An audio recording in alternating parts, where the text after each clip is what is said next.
Au nom du Père et du Fils et du Saint-Esprit, Amen. Grande joie d'être là avec toi en ce 29 septembre. Et nous célébrons aujourd'hui la fête des archanges. Saint Michel, Gabriel et Raphaël, archanges. Et je te rappelle aujourd'hui encore que nous sommes en train de faire la neuvaine à la Sainte Thérèse d'Enfant Jésus. Et aussi, n'oublie pas de faire ta lecture divine par écrit et aussi de la partager à tes amis, de divulguer la lecture divine pour que beaucoup de personnes puissent avoir accès à la parole de Dieu, de lire la parole de Dieu et aussi de comprendre la parole de Dieu. Car la parole de Dieu, c'est le moteur de la vie chrétienne, de notre foi. La première lecture d'aujourd'hui, c'est Apocalypse, chapitre 12, à partir du verset 7. Alors, il y a eu une bataille dans les ciels. Michel et ses anges combattirent les dragons, et le dragon riposta avec ses anges. Mais ils eurent les dessus et furent chassés du ciel. On le jeta donc l'énorme dragon, l'antique serpent, le diable ou le Satan, comme on l'appelle, le séducteur du monde entier. On le jeta sur la terre, et ses anges furent jetés avec lui. Et j'entendis une voix clamer dans les ciels. Désormais, la victoire, la puissance et la royauté sont acquises à notre Dieu, et la domination à son Christ, puisqu'on a jeté bas l'accusateur de nos frères. C'est lui qui les accusait jour et nuit devant notre Dieu. Mais eux l'ont vaincu par le sang de l'agneau et par la parole dont ils sont témoins, car ils ont méprisé leur vie jusqu'à mourir. Soyez donc dans la joie, vous les cieux et leurs habitants. Alors, ici, qu'est-ce qui se passe? Nous voyons l'archange Michel qui combat, et ses anges qui combattaient le dragon. Ici, il dit, le dragon, on jeta donc l'énorme dragon, l'antique serpent, le diable ou le Satan, comme on l'appelle, le séducteur du monde entier, et le jeta sur la terre, et ses anges furent jetés avec lui. Voilà.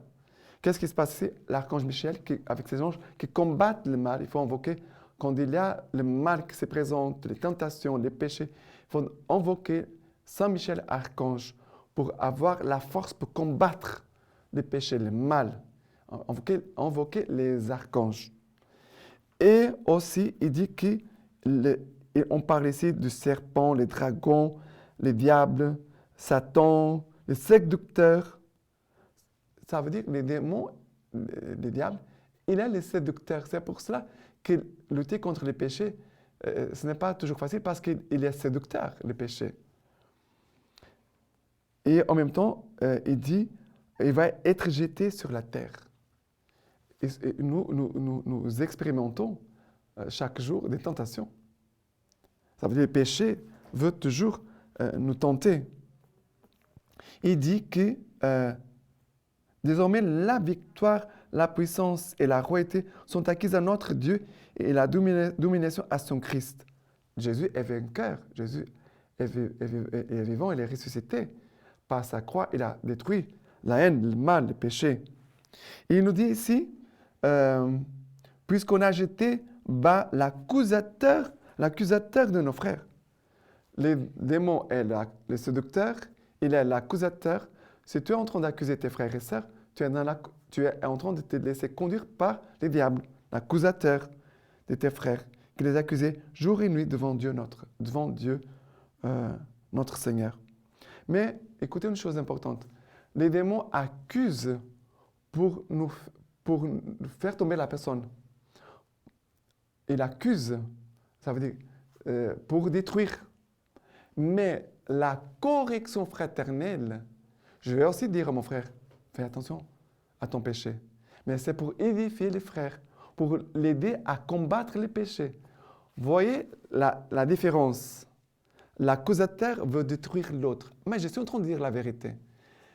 Celui qui fait la correction fraternelle est en train d'aimer les frères pour l'aider à sortir de son péché. C'est différent. Voilà qu'ils ont vaincu, il dit. Mais eux l'ont vaincu par le sang de Jésus, par le sang de l'agneau, et par la parole dont ils sont, témoins. Ça veut dire, dans les tentations, il faut invoquer le sang de l'agneau et aussi de s'attacher à la parole de Dieu et de combattre avec la parole de Dieu. On doit avoir la parole de Dieu toujours en main. D'accord? Pour pouvoir vaincre les tentations. Maintenant, les psaumes d'aujourd'hui, c'est le psaume 38. Le psaume 138 à partir du verset 1. Je te rends grâce, Seigneur, de tout mon cœur. Tu as entendu les paroles de ma bouche. Je te chante en présence des anges. Je me prosterne vers ton temple sacré. Je rends grâce à ton nom pour ton amour et ta vérité. Ta promesse a même surpassé ton renom. Le jour où j'ai crié, tu m'exauças. Tu as accru la force de mon âme. Tous les rois de la terre te rendent grâce, Seigneur, car ils entendent les promesses de ta bouche et célèbrent les voies du Seigneur. Grande est la gloire du Seigneur. Et ici, il dit, car ils entendent les promesses de ta bouche et célèbrent les voies du Seigneur. Voilà la parole de Dieu. La parole de Dieu, je m'attache à sa promesse. La parole de Dieu va toujours me dire, même si je tombe aujourd'hui dans le péché, la parole de Dieu va toujours m'encourager en disant, un jour, Dieu vaincra. Un jour, Dieu sera vainqueur dans ses points, dans ses péchés dans ta vie. Un jour, il manifestera la puissance de sa force en toi. Si je touche ma faiblesse aujourd'hui, je ne peux pas oublier que Dieu est tout-puissant et qu'il veut manifester sa puissance dans ma faiblesse. Et pour cela, la parole de Dieu me rappelle toujours, la parole de Dieu me fait regarder les chemins devant, qui est devant nous, les promesses, mais aussi, en même temps, la parole de Dieu m'encourage, me donne l'espérance. Je ne peux pas abandonner la parole de Dieu, car c'est la parole qui à chaque fois me relève et me fait avancer. C'est le chemin des saints. On tombe, on se lève, on avance, on ne s'arrête pas. D'accord? Et maintenant, l'évangile d'aujourd'hui, c'est Jean chapitre 1er, à partir du verset 47. Jésus vit Nathanaël venir vers lui et il dit de lui, « Voici vraiment un Israélite sans détour. » Nathanaël lui dit, « D'où me connais-tu » Jésus lui répondit, « Avant que Philippe t'appelât, quand tu étais sous le figuier, je t'ai vu. » Nathanaël reprit, « Rabbi, tu es le Fils de Dieu, tu es le roi d'Israël. » Jésus lui répondit, « Parce que je t'ai dit, je t'ai vu sous le figuier, tu crois? Tu verras mieux encore. » Et il lui dit, en vérité, je vous l'ai dit, vous verrez le ciel ouvert et les anges de Dieu monter et descendre au-dessus du Fils de l'homme. » Alors, ici, la parole nous parle de Nathanaël, nous parle de Philippe qui va chercher Nathanaël. Ça veut dire, et c'est cela, le chemin de Dieu avec nous. Je suis touché par la grâce de Dieu. Cette grâce va se toucher celui qui est à côté de moi. Après, va toucher l'autre, va toucher. C'est comme ça, la grâce se répand. C'est comme quand on jette une pierre dans un lac, la pierre tombe dans l'eau et après on va à des cercles qui s'ouvrent. C'est comme ça, la grâce de Dieu en nous doit faire ce même travail. Elle me touche à moi et après les sections autour de moi, les autres et les autres et les autres et les autres et les autres. Et comme ça, le royaume de Dieu grandit au milieu de nous. Et Nathanaël, il est touché comment? Jésus va dire, voici un Israélite sans détour. Ça veut dire un sans péché, un Israélite qui est droit dans la droiture, dans la vérité. Il n'a pas en lui de faute. Et il est touché. Ça veut dire que Jésus me connaît. Il connaît mon âme. Il connaît ma vie. Et il va dire, Dieu me connais-tu? Jésus lui dit, avant que Philippe t'appelât, quand tu étais sous le figuier, je t'ai vu. Être sous le figuier, c'est l'attitude de l'homme qui est à l'ombre pour faire quoi? Pour méditer la parole de Dieu. Ce n'est pas pour se reposer du soleil. Ah, je suis fatigué, il fait très chaud. Non, c'est pour méditer la parole. Ça veut dire que Jésus a dit, je t'ai vu quand tu étais en train de prier, quand tu scrutais les Écritures, quand tu lisais, tu priais avec la parole de Dieu. Je t'ai vu. Et cette parole que tu scrutais, que tu méditais, c'est moi. C'est moi. Jésus est en train de dire, cette parole, je suis la parole vivante du Père.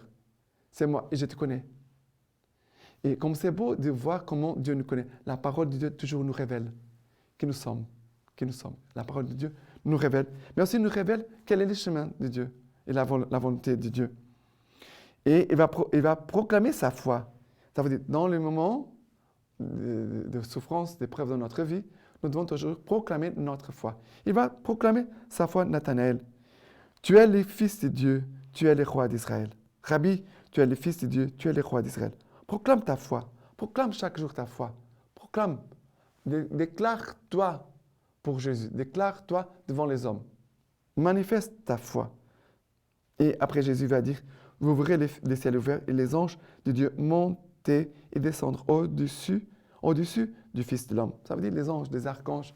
C'est le mystère de la croix ici, en fait, que Jésus parle. Que les anges qui vont descendre et monter et descendre, c'est le mystère de la croix. Les anges vont descendre pour nous apporter les grâces de Dieu, le sang précieux de Jésus, le sang rédempteur, le pardon de Dieu, mais ils vont aussi recevoir nos supplications et vont les faire monter au ciel. Et voilà. Et maintenant, la lecture patristique d'aujourd'hui, les noms des anges, en milieu de Saint Grégoire le Grand. On appelle anges ceux qui portent les messages moins importants et archanges ceux qui annoncent les plus grands événements. C'est pourquoi l'archange Gabriel fut envoyé à la Vierge Marie et non pas un ange quelconque. Pour ce ministère, il s'imposait d'envoyer un ange du plus haut rang, annoncer le plus haut de tous les événements. Michel veut dire qui est comme Dieu. Gabriel, force de Dieu. Raphaël, Dieu guérit. Michel veut dire qui est comme Dieu. Gabriel, force de Dieu. Raphaël, Dieu guérit. Chaque fois qu'il a besoin d'un déploiement de forces extraordinaires, c'est Michel qui est envoyé. Son action et son nom font comprendre que nul ne peut faire ce qu'il appartient à Dieu, ne peut faire ce qu'il appartient à Dieu seul de faire. Maintenant, je vous laisse la bénédiction par les mains toutes pures de la Vierge Marie. Que Dieu Tout-Puissant vous bénisse et vous garde, le Père, le Fils et le Saint-Esprit. Amen.